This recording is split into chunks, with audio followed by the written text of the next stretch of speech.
Scottie Scheffler is undoubtedly the most dominant golfer in world golf right now. But what if I told you the secret to his success is something you could do straight away? And in today's video, I'm going to show you how simple it could be, but maybe a slightly different way of learning it so you don't do exactly how he does it, but you do it how you need to. So definitely when we watch Scottie play, it's amazing how good he is at setting up, taking aim, and just putting a swing on it that has tons of control. And he hits it accurately, a lot of the time with that little fade, and very often pin high. So in my opinion, the most important skill in the golf swing is the ability to present that club face decently down at impact. And I'm not talking about dead straight every time, but if you're a golfer who fades the ball to present it just slightly open to the path every time, if you draw the ball slightly closed, and if you were dead straight, perfectly square every time.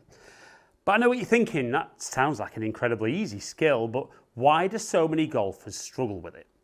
Well, the way we hold the club is really key as to how much control we have on the club. And when we watch Scottie practice, probably the most amount of time he spends is making sure that he gets his hands in a position on the club where when he swings, he can get that club back where he wants every single time. Now, with Scottie, he uses a molded grip. So it's very traditional with the position, and a lot of golfers will talk about number of knuckles you can see and where the V's point with the hands.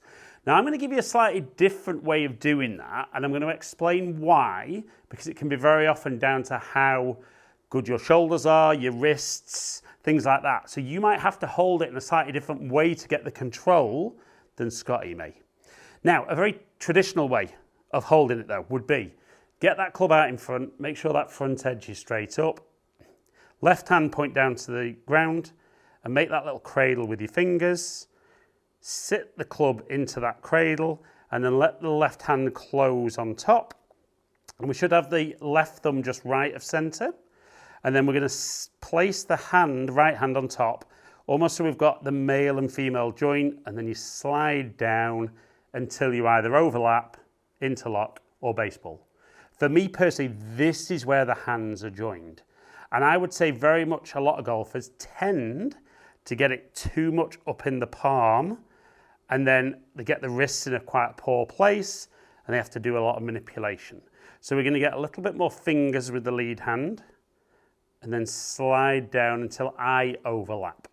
Now, whether or not this is a neutral grip, I think for me, I like golfers to get the hands on the club, lift it out in front, and then I want to see how much they can close the club face and how much they can open the club face. So you can see for me, I can do very much the same both sides. So for me, that's a very neutral grip. But let's say you put your hands in that position, and for whatever reason, you could close the club face a lot more than you could open it. That would be what would be called a strong grip, and that would tend to get that club face coming back more left. And this is where we'd see a closed club face and that ball curve over to the right. Now, vice versa, we might have somebody who holds it well, but when they set up like that and lift the club in front, they could open it a lot more than they could close it.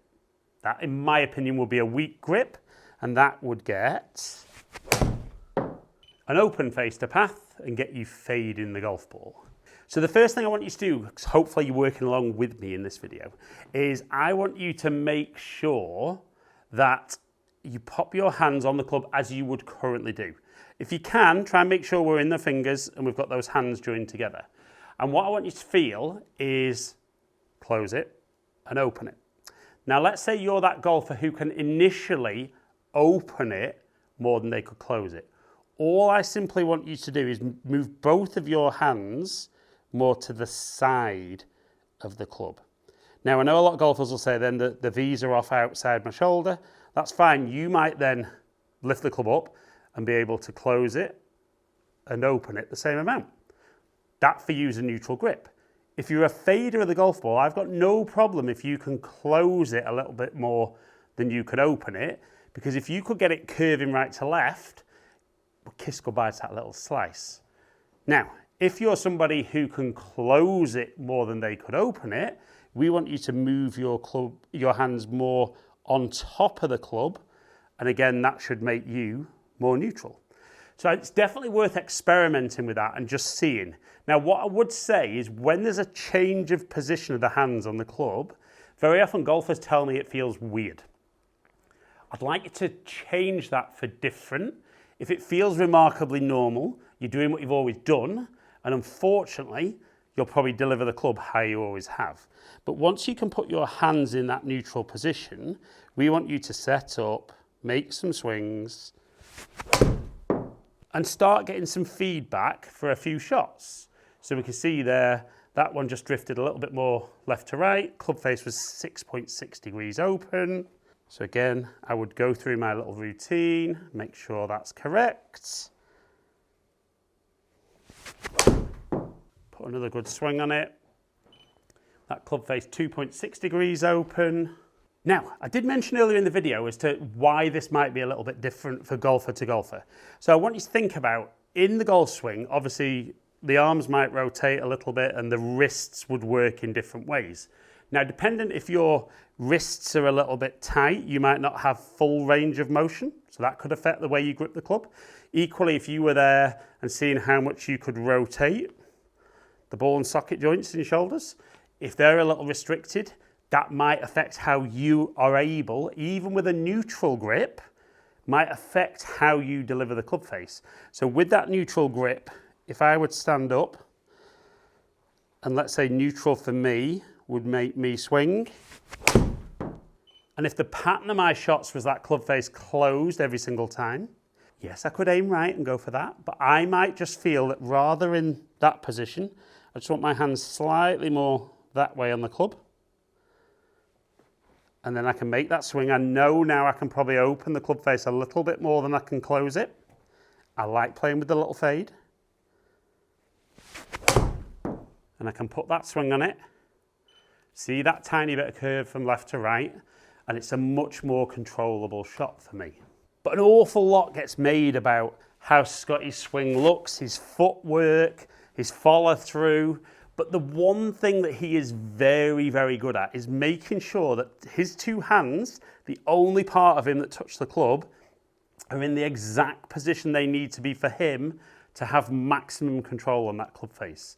Like I said at the start, this for me, controlling that club face is the key thing in the golf swing.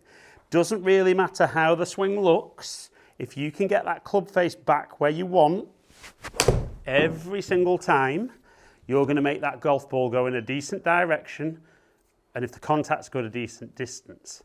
But spend some time learning how you need to hold the club, and I'll always say hold rather than grip, because I think grip implies strangling it. Hold the club correctly for you in a way that gives you the control on the face to influence the golf ball. And if you can get that correct, maybe, just maybe, you'll start playing a little bit more like the most dominant golfer in the world, who today is the final day of the Open. Message below and let me know, did he get the job done?